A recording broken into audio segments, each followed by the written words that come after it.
قرآن مکمل ضابطۂ حیات ہے، اور اللہ کے قرآن کی تفسیر موجود ہے محمد الرسول اللہ صلی اللہ علیہ وسلم کی احادیث میں۔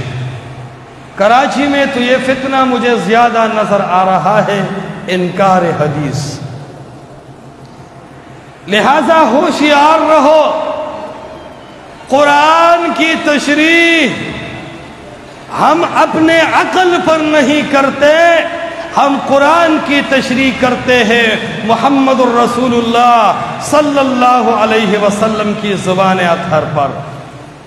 منکرین حدیث بھی صرف قرآن کو کافی نہیں سمجھتے، وہ ایک شرع کے محتاج ہے۔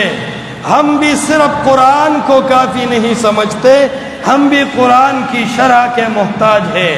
منکرین حدیث اور متمسکین بالحدیث دونوں قرآن کی شرع کو محتاج ہیں، لیکن منکرین حدیث قرآن کی شرع کرتے ہیں اپنے عقل سے، اپنی مخترق دماغ سے، اور ہم قرآن کی تفسیر کرتے ہیں محمد الرسول اللہ صلی اللہ علیہ وسلم کی زبان پر۔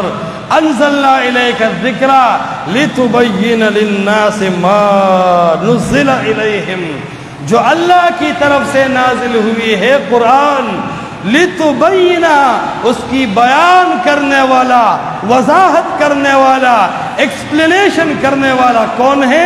محمد الرسول اللہ صلی اللہ علیہ وسلم۔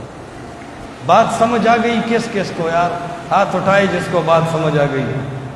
ماشاءاللہ، اللہ کرے سب کی سمجھ میں بات آ جائے۔